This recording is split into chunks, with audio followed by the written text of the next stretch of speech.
With the Elder Scrolls Online Update 45 currently on the PTS and hitting live servers in the near future, we've got a lot to look forward to in the world of ESO. However, there is one notable update that's actually going to be available for only a pretty short window. That being the Cyrodiil Vengeance test.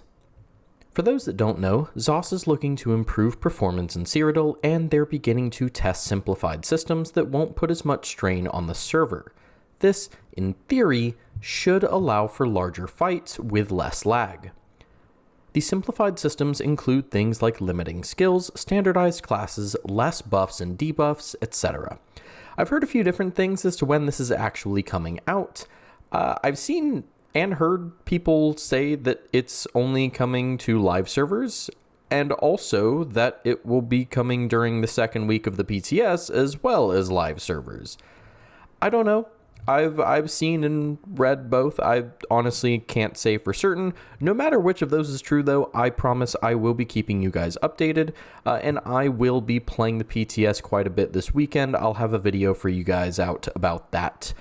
Some first impressions about the new dungeons and stuff like that. So, all this begs the question, though. How is that Cyrodiil test going to go? Well, we don't know for certain, but with the information that we do have, I'd like to take a moment of your time to speculate about how healing could be impacted, both positively and negatively during these tests. I know, your bombers and your tanks and everybody in between will also be greatly impacted by this change, but as you know, my name's Doc and we're all about healing here. If you didn't know that, hi, welcome. One thing I'd like to note, though, before I actually dive into the potential pros and cons, is that I'm not a hardcore PvP player. I dabble in some PvP, and I've grown to enjoy PvP more over the years, but I definitely still identify myself as a PvE player, like 90%, maybe 95%, somewhere around that, is probably spent in PvE. Of course, though, you can still absolutely bet that I will be covering this more whenever we head into Update 45, or if it does hit the second week of the PTS, I'll, do a little coverage of that there too. With all that out of the way, I'd like to first start by talking about what was actually revealed to us. So, in the developer livestream, they showed off the Templar, always a good choice, I appreciate it, and they weren't kidding when they said things would be simplified. There were only the 3 class skill lines, no weapon lines, no guild lines, no passives, just the skills. I also understand that there will be less emphasis on abilities lingering on the ground, and that there will be more focus on having players aim their abilities, such as heals. On top of that, you'll be given generic gear, predetermined stat blocks, and unlimited consumables like siege weapons and potions. Now, when they say generic sets, it's my understanding that means that these are sets that won't impact your stats. So think like no proc PvP on the hardest steroids you can find on the market. Now, right off the bat, this may sound terrible to some of you, and I understand your concern. During the livestream, they made it very clear that this is just a test. I imagine most of this won't be staying in the live game, and even if it does, I bet that it becomes a separate campaign. I can't imagine they're blind to the idea that a lot of people wouldn't be happy with oversimplification of skills. What will come as a result of the test? I honestly don't know. And I can't say for certain if this test will have any implications for other PvP settings like the Imperial City or Battlegrounds or anything like that, but that's neither here nor there. We're here to talk about healing, and that's what we're going to do. So in terms of abilities, I think that the test will be really interesting with the only 3 class skill lines and no passives. As I'm sure a lot of people know, a lot of a healer's best skills are actually found in the weapon lines and the guild lines.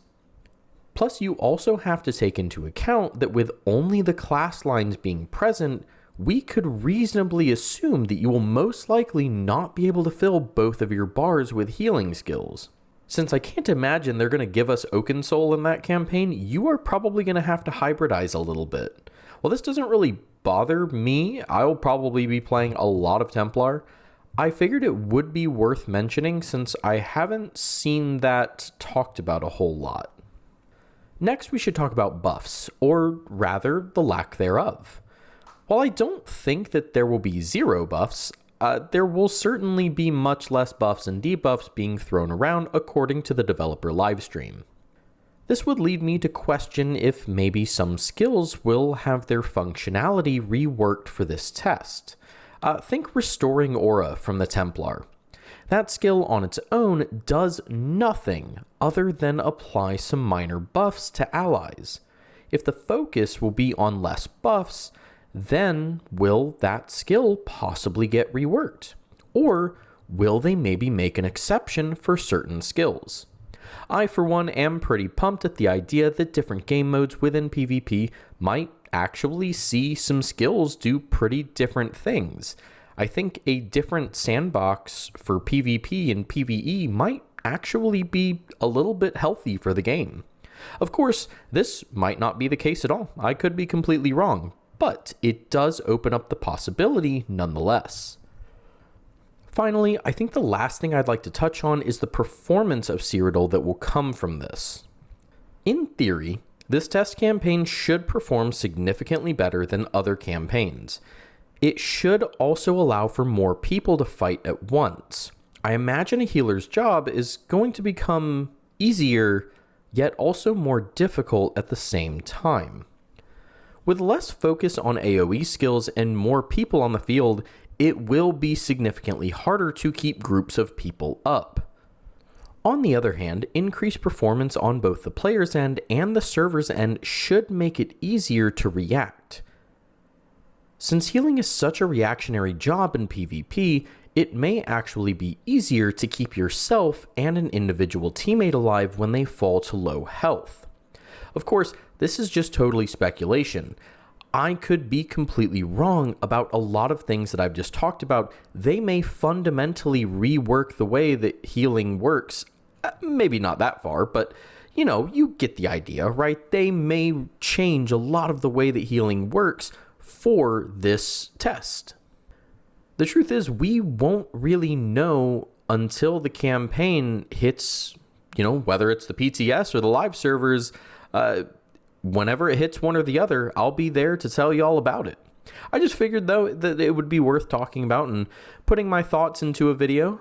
And it'll be nice to put this out there, and then once this test starts, we can go for it, go back, see if I was right or wrong. And remember, if I was right, awesome. If I was wrong, just pretend that I wasn't. I'm just kidding. Whether this test goes beautifully or horribly, honestly, I don't really mind. What's important to me is that ZOS is trying something, and they're collecting data that they can use in one way or another. Like I mentioned previously, I'm not really a PvPer, but I'm still happy for the PvP community who can at least speculate and give feedback that's more informed than mine. Even if the PvP community despises this test, it at least shows me that ZOS is putting some effort towards the PvP community. While it's no secret that for a lot of MMOs and MMO-like games, PvE tends to be the most popular, there is still usually a very dedicated and passionate PvP community who deserves the love that they receive. I've been seeing all the doom and gloom in the community lately about some of the major changes that are coming next year. I've also seen some of the excitement and positivity around some updates and reveals. I can assure you all that I plan to be here for Update 45. I plan to be here for the Cyrodiil test. I plan to be here for Seasons. And I plan on being here for as long as this game has working servers. Okay, I think that was all I had to say. I know it was a bit of a shorter video, but I just kind of wanted to say my piece on the matter and briefly touch on all the things that were happening in the community. Speaking of the community, as of the time of posting this, we are very close to 500 subscribers. Close enough that we may actually be over 500 by the time you're seeing this.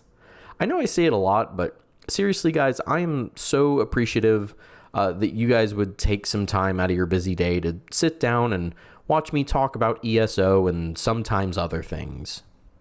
Make sure to stay tuned because I've got tons of other ESO videos in the pipeline right now, Whether it's builds, challenges, opinions, whatever, I think there will be something for everyone who enjoys ESO. I hope you guys have a fantastic rest of your day or evening, depending on when you're seeing this, and let me know what you think of the Vengeance test campaign, as well as what you think about the Update 45 reveal. If you've already gotten to play the PTS, let me know what you think about that too, but don't spoil anything. I'm downloading the PTS like as we speak. I've been busy this week, but I promise I will be playing it this weekend. Finally, I think all I've got left to say is that I've been Doc. Take care of yourselves, be good to others, make sure to repair those keep walls, and I will catch y'all in the next one.